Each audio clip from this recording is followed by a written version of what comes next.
Okay. So today we have Nick Bottini. He wrote this incredible book called Just Play. He's a performance mindset coach and just an overall coach for musicians in terms of improving their performance mindsets and their overall ability to function as a musician in this world. He does amazing work, so definitely check him out. Check out his book, check out his website. Nick, I want to start with a quote from your book. Is it possible, excuse me, it is possible to have an effortless relationship with music? Whatever complications we have conjured up, we're free to let go of them. Are we really free to let go of them? And how do we let go of them? We are free to let go of them.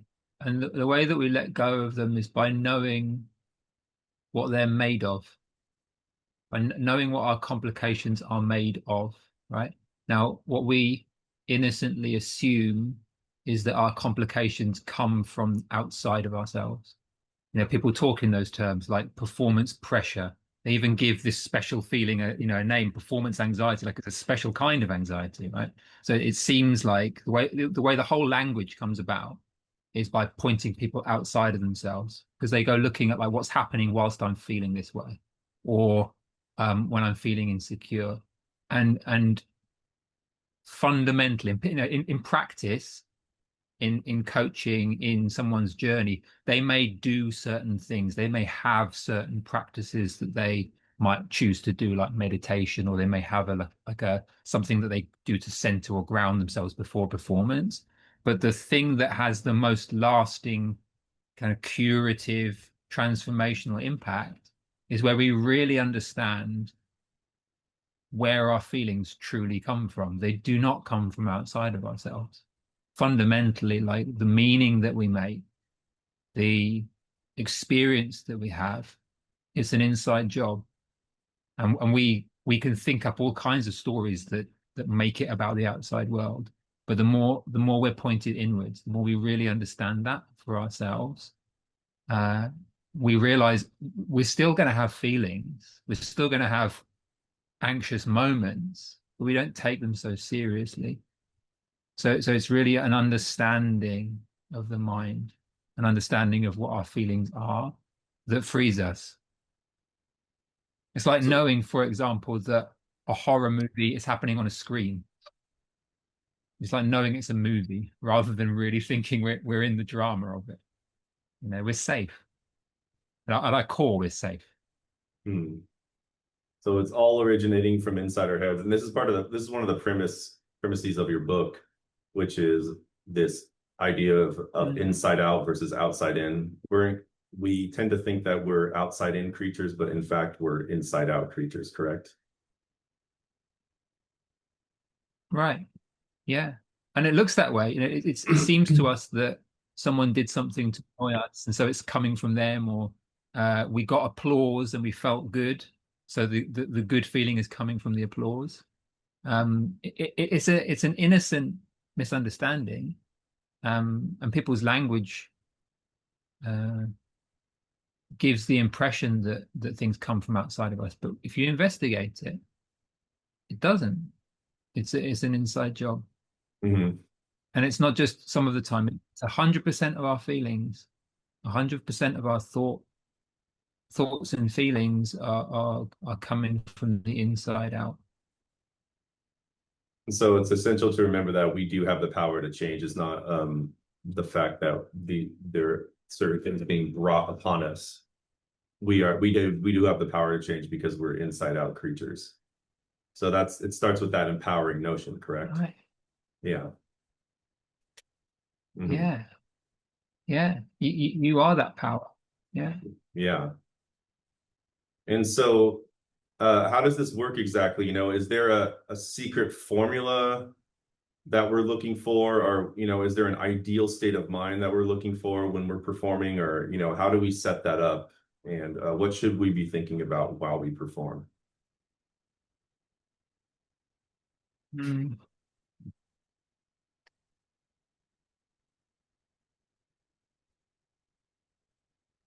We want to have as much of a natural, free, organic, human real experience as we can, right? And if we have ideas that we should be feeling a certain way, if we have ideas that there's a target state or there's a taboo state, something we're not allowed to feel, then we have to be vigilant about, am I feeling the right way?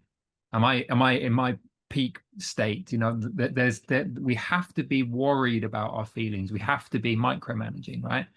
And uh,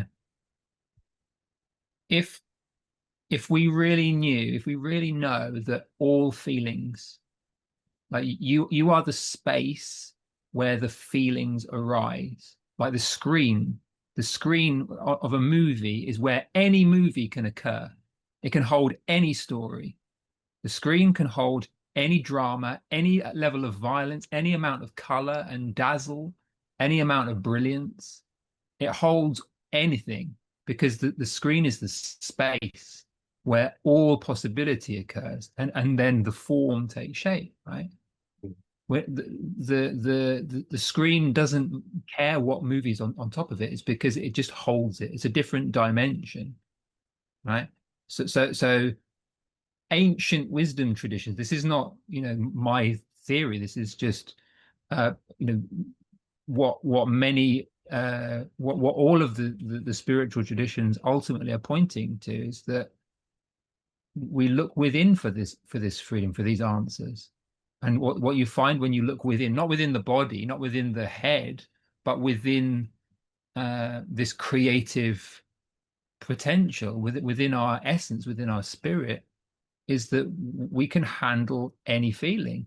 And it's just an idea that we have to micromanage, that we have to be vigilant. It doesn't mean you can't practice and you can't, take certain actions, but fundamentally, we can handle way more emotionally than we think we can.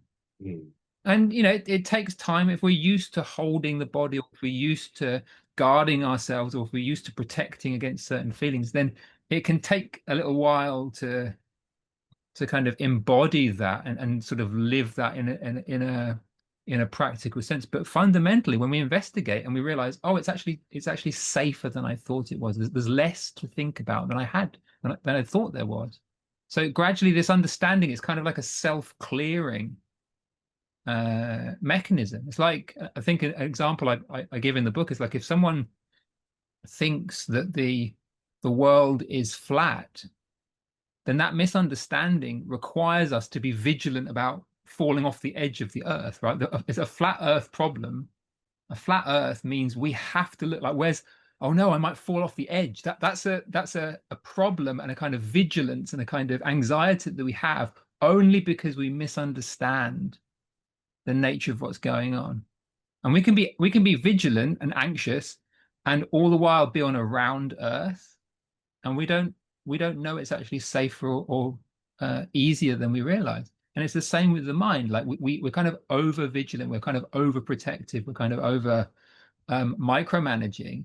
Mhm. And there's a level of sort of freedom and safety and resilience that we don't have to build. It's innate. We just think we've kind of been taught that we have to feel a certain way, and we're freer than we realize we are. Mhm. So the very fact or the very attempt to enforce certain mindsets upon yourself creates tightness, and it creates this feeling of being unsafe because you're basically delegating that to, yeah. So I get what you mean. So there really is no ideal state. It's really just about accepting where you are in the moment. And Yeah, and it's not kind of, the ironic yeah. thing, yeah, the ironic thing is that when we relax about all that stuff and we stop trying to micromanage, we experience the flow state more, because Mhm. because we're not trying to pass a test, to pass a psychological kind of state test. We're just we're going with the flow of life. We're going with our emotional flow. Mhm. There's a freedom. Yeah, one thing you mentioned in your book too, which was fascinating, and just because the music that you're listening to is transcendent doesn't mean the mindset of the performer was transcendent at that moment. They may have been feeling nervous or maybe in a slight fear state, but what's coming across is something different. So you don't really know what people are thinking, right? It's all individual, and just kind of accept what you're going through. That's right. Hmm. When you're watching a performer, you're experiencing your psychological experience of that performance, right? Hmm. Including your projection or your ideas that they must be having a great time. Or like when we're having a difficult time as a performer, we can project, well, everyone else has got it sorted out apart from me. And we don't notice that that's thinking. That belongs to us. We think, oh, well, that's because I've thought it about that person. That must be true. The fact I thought it means it must be true. It's just not the case. Hmm. So you're always feeling your thinking in the moment. You're always experiencing your psychological kind of bubble or kind of your projection of reality. And it's beautiful, but it turns out it's useful to know whose feelings you're feeling. Hmm. So it's okay to feel nervous. You know, the thing that a lot of performers do experience from time to time, or maybe have experienced in the past, is there's kind of a difference, right? There's this excited element where you're excited about a performance, but you're still nervous. And then there's the fear side of things where people experience fear and then it becomes crippling. And so, what would you say to people that experience that type of nervousness where the fear becomes crippling? They can no longer play their instrument. Where should they go from there? Hmm.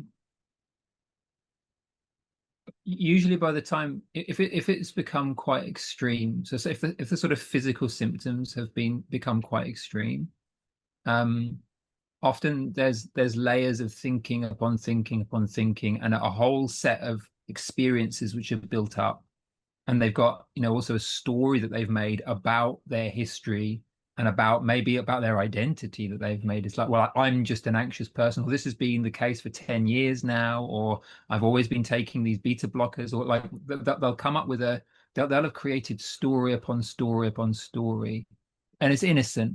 And people can, some performers that I've worked with can really get themselves into a very difficult spot. So when I'm saying these things, it's not to be dismissive, and I have deep compassion and uh, understanding, and sometimes that work can be quite slow with somebody, and quite delicate, but pointing them back to where their feelings, where your feelings are truly coming from, and in the moment of a conversation with somebody. So there's nothing that I'll be able to say on this interview that will suddenly, if someone's in that kind of state, that will magically, you know, obliterate that experience, because it's going to be a very gentle. It's like a ball of string that's been sort of tied up, and it's like it can all be unwound. It's just a piece of string underneath there, but we need to very carefully just unwind it, and have it uh, just be a bit more aligned with what's true. That it's overthinking. It's thinking that something's much more critical than it actually is. And there's a Yeah. there's a level of relaxation, and there's a level of kind of settling into the present moment, and not thinking about it so much, that you have to insightfully see that, and then the system, the body mind, it starts to relax. And then once they have that experience of relaxing, maybe in a coaching session, well, it can happen in a meditation, or sometimes when reading a book, or so it's not only in coaching sessions, but when someone insightfully suddenly goes, there's I don't need to take this so seriously, or I don't need to be so spooked by what my body's doing. Then it settles. It somehow settles, moment by moment. And it just requires repetition, I'm sure, right? So going through a performance and thinking a certain way and then repeating that process. And maybe Yeah, it starts with not putting so high expectations on yourself in terms of this is what you should be thinking when you're performing. And if I'm not thinking that way, then I'm a mistake or I'm a problem, right? It's like maybe right. it's yeah, realizing that yeah, what you're thinking, it doesn't need to be ideal. Yeah, there'll be some version of I'm having this feeling and this means dot dot dot. Hmm. I'm having this feeling. I'm going to label it this. So I might call it anxiety. I might call it pressure. I might call it um, a big gig or whatever the words they'll use. They'll have a feeling, and they will be the ones that will label it, and they won't realize they're labeling it. And Hmm. then there'll be a bunch of meaning that's being made innocently um, that they're not necessarily aware that they're doing. Um, and gradually, gently curiously becoming aware of that thinking process. And that's all it is. It's a thinking process. And that thinking process can create like mental nightmares. And the Hmm. body responds, and it's not just the kind of intellectual kind of thinking. It's like the whole body mind takes it on. We really convince ourselves. We have an amazing capacity. Our imagination's amazing. We have this amazing ability to believe whatever we think.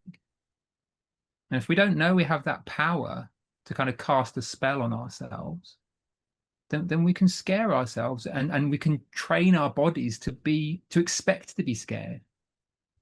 And that's a beautiful reason to be hopeful. If someone's really struggling, then that's a beautiful reason to be hopeful because if we can train ourselves to expect to be scared, and that's a creation, we can train ourselves in a different direction. We can train ourselves to learn uh, the natural innate freedom of the mind and the body.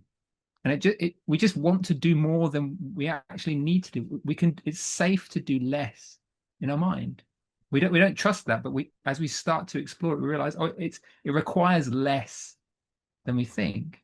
It's like a high performance engine. This is a metaphor I sometimes use with some of my like high flying clients that they have a high performance engine, like a Lamborghini engine, for example. But if there's a bunch of sand in there, then that engine isn't going to count for much, right? And it doesn't matter how hard you press the accelerator pedal or the route that you try and steer around. The fundamental issue is that there's sand in there that's not helping. And what do?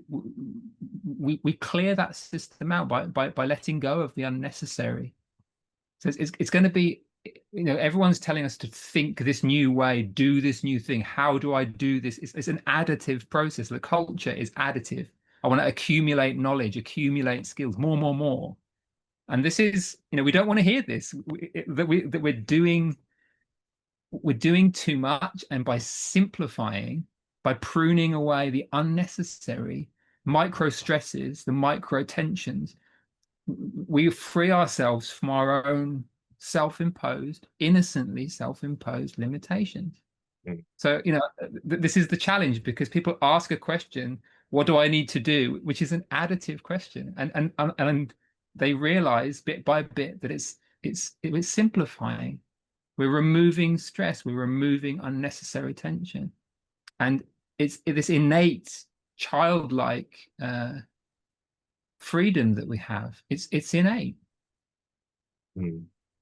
Babies don't need therapy. Babies don't need pep talks. That they are so authentic and so radiant, and and we think that that's just something that babies have and adults don't, and it's not. It's just that we've trained this kind of conditioning, these layers of thought, and it turns out it can be undone. It can be released. It can be released. Hmm. Right? So underneath is like this gem, this amazing gem, this amazing freedom that's under there. The core of your being is total freedom, total uh, joy, bliss, love. Underneath, but for your thinking, you have a heavenly experience. Hmm. Doesn't mean you don't practice.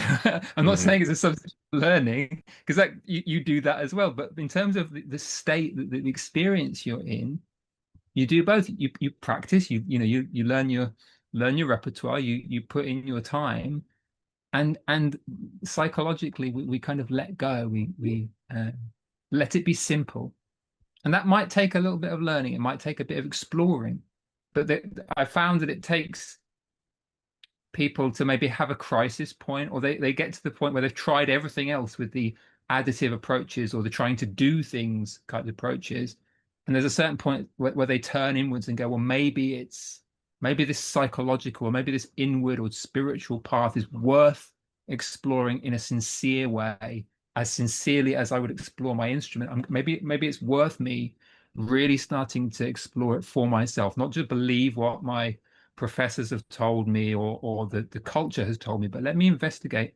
for myself. Let me really get to know who I am and how my mind actually works. And that's usually a turning point for people. But it's turning the opposite direction to where many teachers are pointing people and the Yeah. cultures. Yeah. Yeah, in terms of adding techniques, like you said, I'm definitely one of those people who has tried to add certain mindset techniques to the situation. And one good point you made in your book, if those things actually work, then why don't they work every time? How come they only work some of the time, but sometimes they don't? So it's more fundamental than that, correct? It's like it's not just a Yeah. technique that you can just add on. Yeah.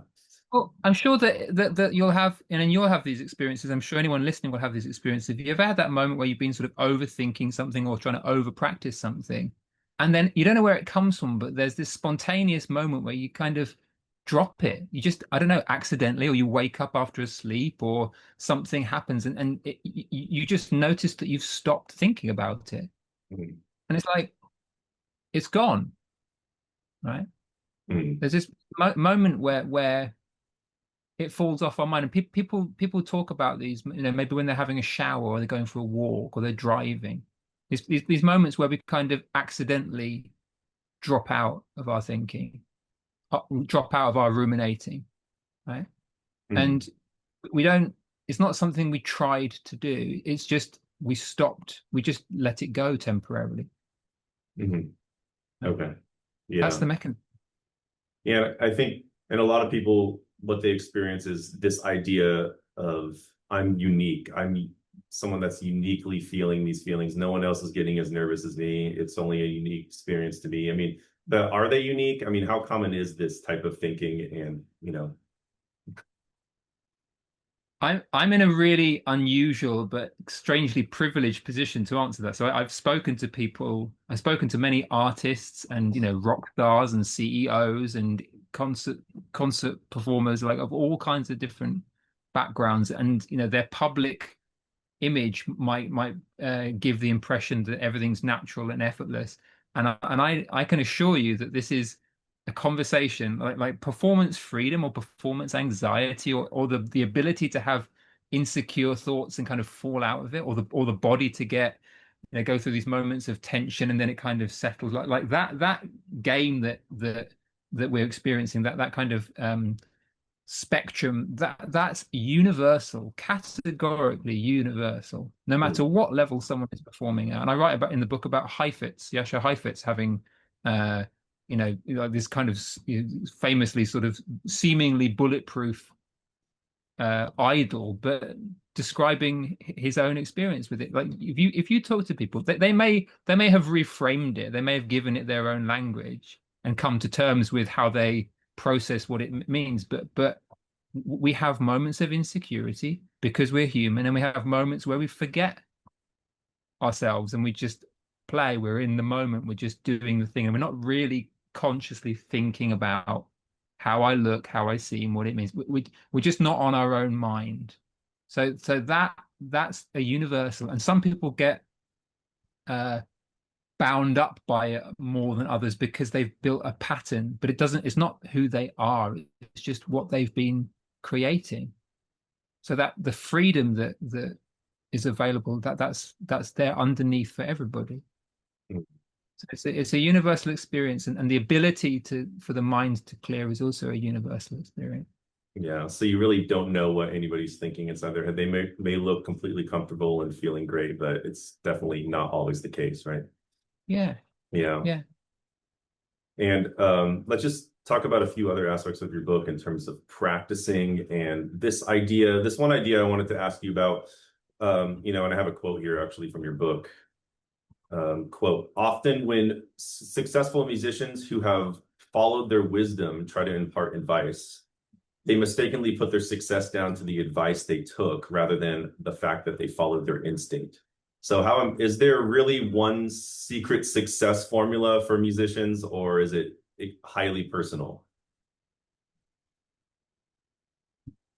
It's not just highly personal, it's kind of context sensitive. Like for example, I used to put on a playlist that I thought would pump me up, that I would get really excited and I'd feel really powerful, right? And I'd play it, and I started to notice it didn't always get the same results, right? So when I turned it into a formula, like a rigid, like this is what I do before a performance, or this is what I do before when I need to feel good, it kind of worked, kind of didn't, and then I got frustrated because my formula didn't do what I thought it was meant to do, right?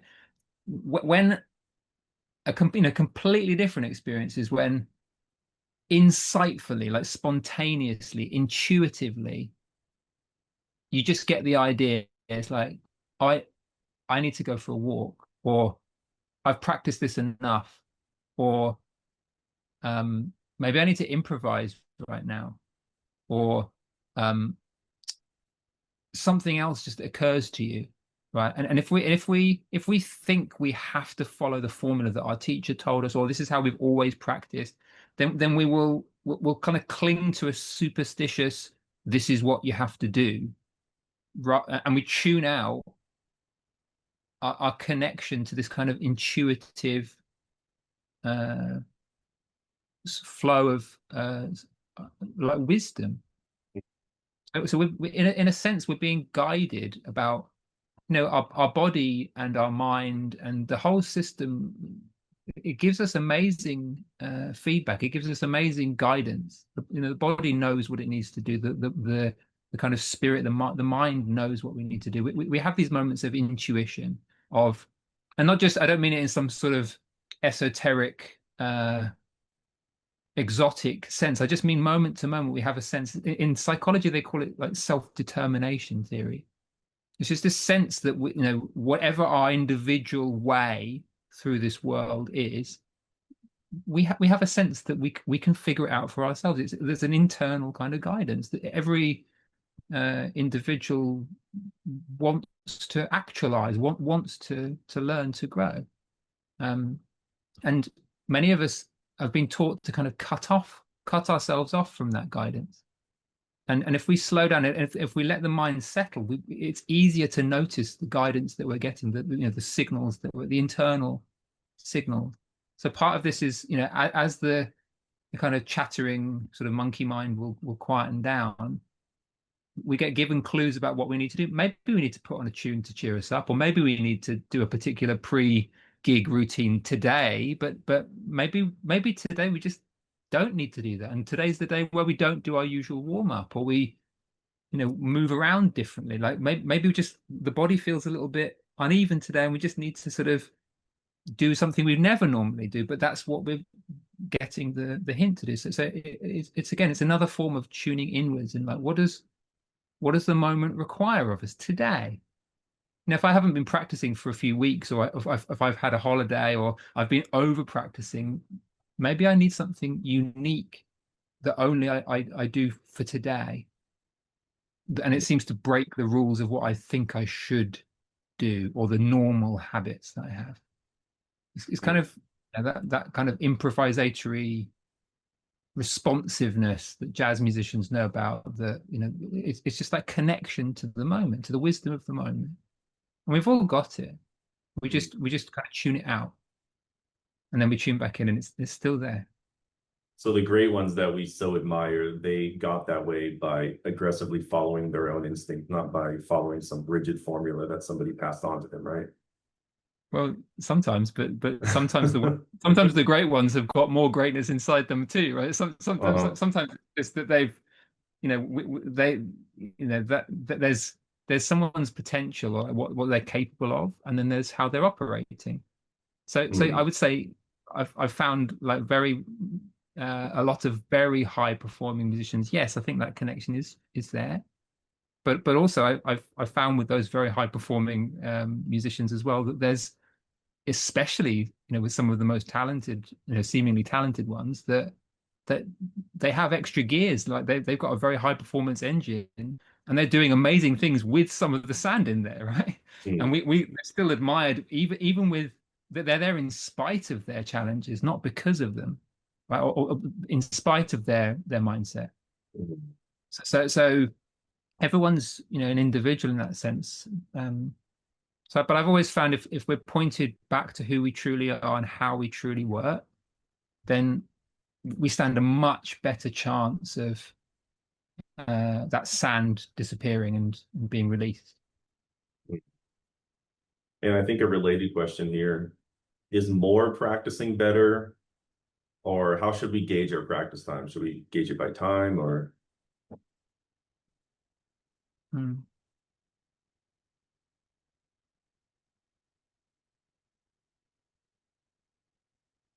Each instrument has its own challenges, right? So some instruments it's more important to sort of maintain the physicality of it.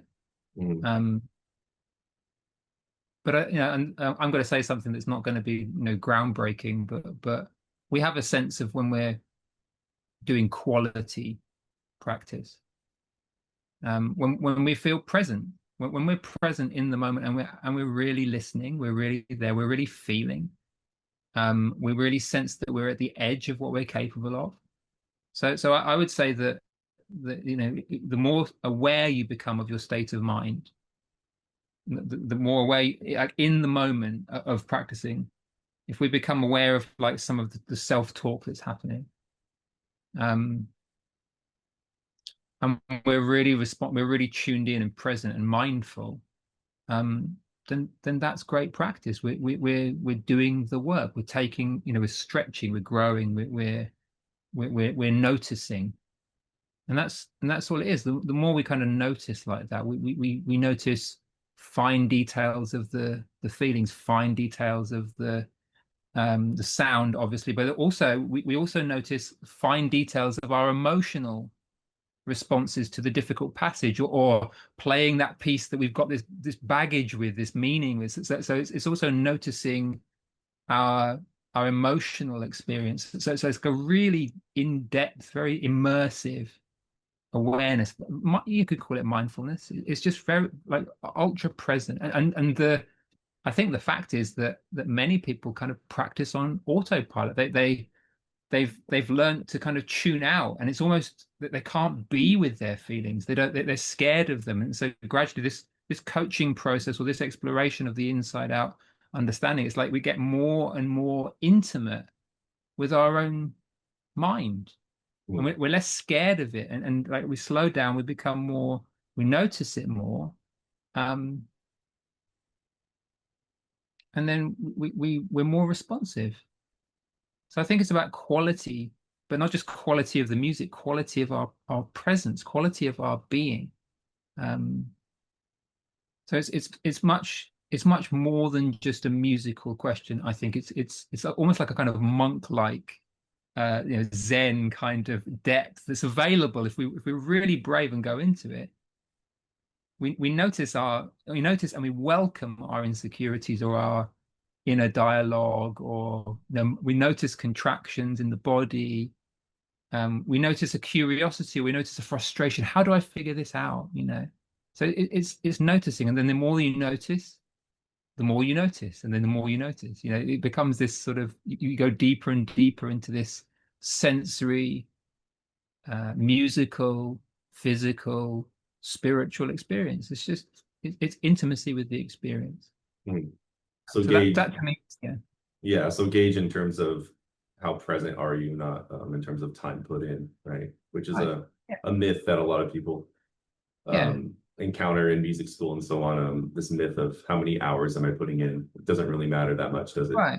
Yeah, I mean, it's not irrelevant. It's like if you it practice for is 5 months relevant. versus, it's not part of the equation. But Definitely. if that's the only way we measure it, then we're missing out on some incredible artistry and depth and expression. Hmm. Uh, yeah. Exactly. Let me ask you one more thing here before we get out of here. So just to kind of sum up, I know we might have touched on some of these points already, but what's the biggest myth that you would like to perform, that you want performers to know about peak performance? That it's an additive process.